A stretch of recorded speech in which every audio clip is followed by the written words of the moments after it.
We're always going to try to change the center of gravity of the defender when we're dealing with a bull rush. So if the hands are high, we're going to actually hop and try to elevate him further to stop that pressure. If his hands are too low, we can't get underneath him. There's no point in trying to get underneath the guy that's hands are low. When I say hands low, I'm saying that the thumb or the palm is at the low end of the sternum, near the solar plex here. That's too low for us to end up trying to get underneath and hop.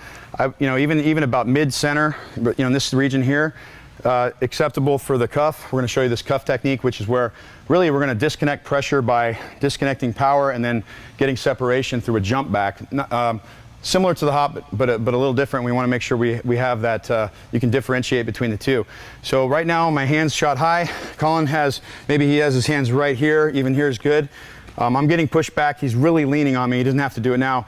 All I'm going to do, and just to show you the hands again first, I'm going to take whatever cloth I have to grab, it's a pad, a cloth, if I have something, doesn't matter, it just has to be something. And I'm going to use my elbows, and I'm exaggerating my elbows now. The technique as it plays out, we'll show you how that looks, but really, you don't have to bring your elbows too high, but I'm just showing you for the sake of the drill. We're really using that momentum. We're trying to collapse his hands together. So what you see here is if Colin's pushing, even like right here, I'm bringing my hands, I'm snapping his wrists together. So he's real powerful here, but once those things get collapsed together like handcuffs, he loses power altogether, and we're going to use that momentarily, at that moment when we get those hands together to get separation and distance between us, to hop back and ultimately drop him face first down into the turf to finish him off for the play. So right now, again, hands are fairly, mid chest, and I'm going to take you down, Colin. He's going to push on me. Okay, so what I've done is I've just executed the cuff. It's an very easy and effective move to pull off. Any good offensive lineman should have this in his bag. What I'm going to do too, and you notice my hips do something a little different than the hop. Whereas the hop, we're actually elevating him, so we have to elevate our hips and come to extension. In this case, we're dropping him. His hands are low, so we're going to drop him. So my hips will actually come to flexion, and we're going to come back. So as I jump back, I'm going to get a little ground, little air off the ground, if you will. I'm coming up. I'm actually not going to go that high, but I'm coming here. That's the hop. That's the jump. And the jump is required to execute the cuff technique. So watch again. We'll go slow. I'm not going to take him down, but as I bring my hands together, I'm here. I got to get my hips back. The reason being is because if I come forward with my hop, maybe I got a big gut, I can't drop him because my hips are through.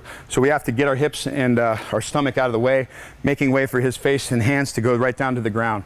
And another coaching point when you're executing the cuff technique, again, we want to make sure we have some kind of grip. We bring our hands together, and if you've ever done any long snapping, but I'm coming down here, I'm actually, it's like you're following through on a snap. So we'll do one live one here. Colin's going to push me, I'm going to execute. So he's down and done. So what I've done is I've actually just grazed his arms. So we're going to now show it in slow. I've taken here, I've brought them together, and I've just dropped him down. But I have to get separation when doing so, which is that little jump we talked about with our hips back. Not to be confused for the hop again when our hips are forward. Another really critical point for us as offensive linemen when we want to execute that cuff technique and we're jumping back, get an additional jump, because what happens is if guys just try to do the single jump, you're cuffing and you hop down and you basically snap the guy down in the ground. You need to get another extra step. You don't want to throw the guy into your legs if he's got some kind of forward momentum. We don't want to hyperextend anything. We want to stay safe here. So we want to do an additional hop again, maybe two, or jump I should say, maybe two. So we've just cuffed him, and then we want to jump back just to get away from him, get away from that mess coming down on the ground there, so we can move on to the next one. That is the cuff technique. Very effective against most scenarios.